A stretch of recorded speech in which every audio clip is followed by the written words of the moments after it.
La campagne officielle vient de commencer jusqu'au premier tour. Chaque jour, nous nous arrêterons dans une ville différente à la rencontre des candidats. Ce mardi, c'est Antibes. Véronique Varin, Éric Jacquet. Dans la médiathèque qu'il avait lui-même inaugurée, le maire candidat visite une nouvelle exposition. En 25 ans de mandat, Jean Leonetti a forcément déjà beaucoup marqué la ville de son empreinte. Pour autant, l'homme estime devoir être élu non sur un bilan, mais sur un programme logiquement dans la continuité.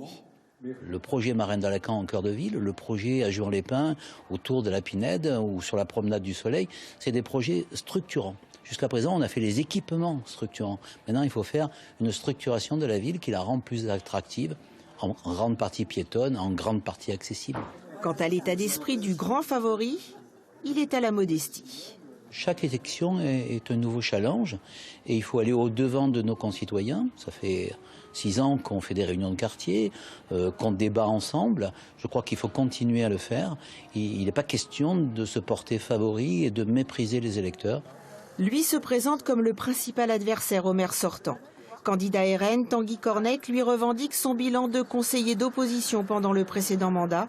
En campagne, il promet des actions rapides et radicales. La priorité numéro 1, c'est la lutte contre l'hyper-urbanisation d'Antibes. Donc on veut stopper la bétonisation, on veut revoir le plan local d'urbanisme pour lutter contre la densification urbaine. Ensuite, on a un gros problème d'incivilité à Antibes qui peut être résolu par une présence accrue des policiers sur le terrain. Dans un grand désordre avec 3 listes à gauche, celle conduite par Arnaud Delcas et la conseillère sortante Cécile Dumas, essaient de construire une alternative efficace, car pour eux, rien ne serait pire qu'une droite et une extrême droite, seules au conseil municipal.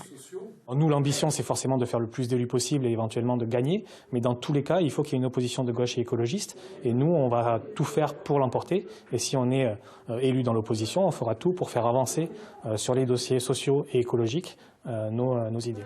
Et puis il y a François Zema, l'un des rares candidats en marche dans une grande ville des Alpes-Maritimes. Il joue la proximité et cible les abstentionnistes de 2014. Nous, ce qu'il faut, c'est mobiliser les 40% qui n'ont pas voté pour essayer de les faire voter parce qu'ils étaient peut-être déçus ou ils pensaient que ça allait se faire facilement. Et là, je vois autour de nous, on a un très bon...